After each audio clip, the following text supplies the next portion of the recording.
Hi, it's Rabbi Cass from thesofarcenter.com.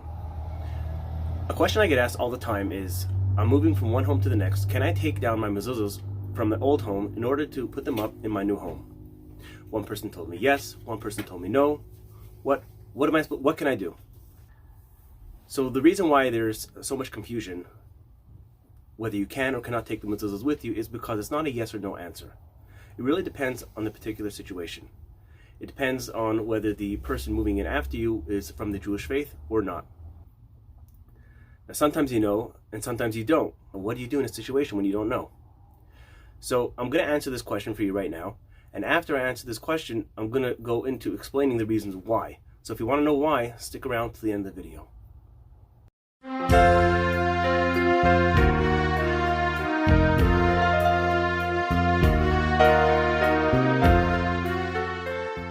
So the answer is, if somebody from the Jewish faith is moving in afterwards, then yes, you have to leave the mezuzahs.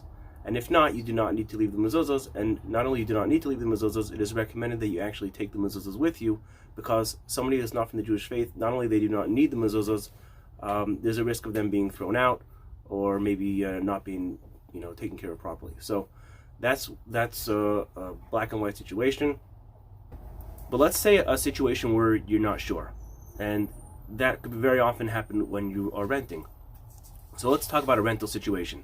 If you're renting and you're moving out now, so do you have to leave the mezuzahs? So it depends on a couple of things. The first thing is the landlord somebody from the Jewish faith or not?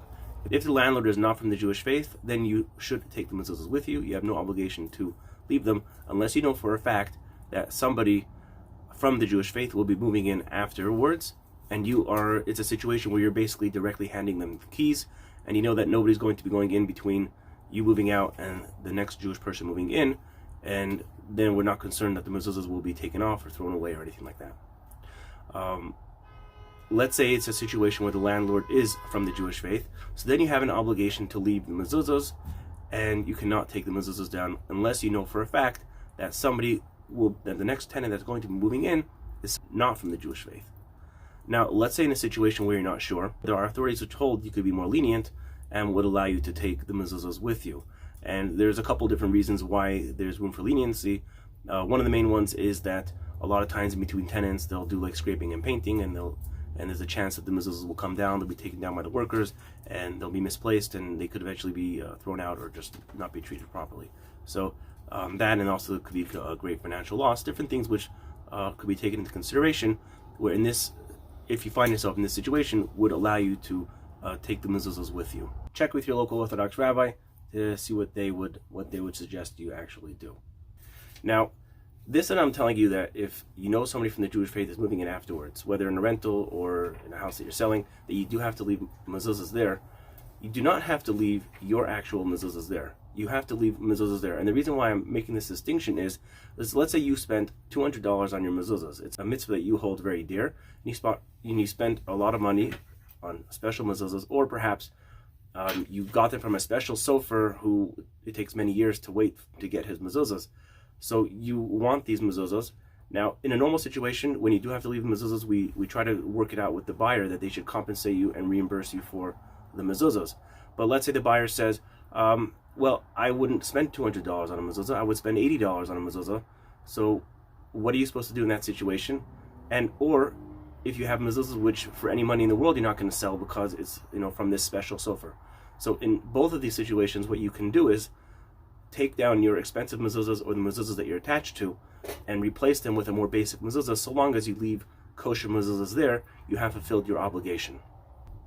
So why do we have to leave the mezuzahs only if somebody of the Jewish faith is moving in after us?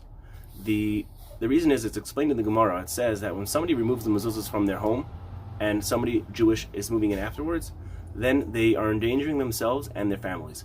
And the Mefarshim explain, commentaries explain, that the mezuzah is a shmirah. We know this, and I'll explain it in a little bit, exactly what that means, but the mezuzah protects us. And so long as a house has mezuzahs on the house, there's a guard. It prevents evil spirits and mazikim from going on into the house. The moment you remove mezuzahs from the house, now you allow these evil spirits to go into the house and potentially damage future inhabitants.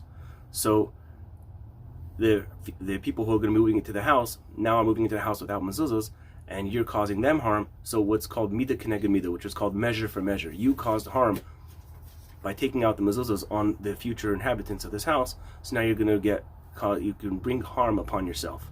Now, why is this only something which is a concern for people of Jewish faith? Well, the answer is simple. Well, somebody that's not from the Jewish faith, they don't have the commandment to have a mezuzah in the first place. The commandment to have a mezuzah is only for people of the Jewish faith. And furthermore, in the parsha itself, the mezuzah which talks about the, so to speak, the blessing for long life that the mezuzah provides, is only for those that actually have the commandments. So that's the reason why it's important to leave the mezuzahs in this particular situation. So I hope you enjoyed this video. If you liked the video, like the video, share and subscribe. Stay tuned for more.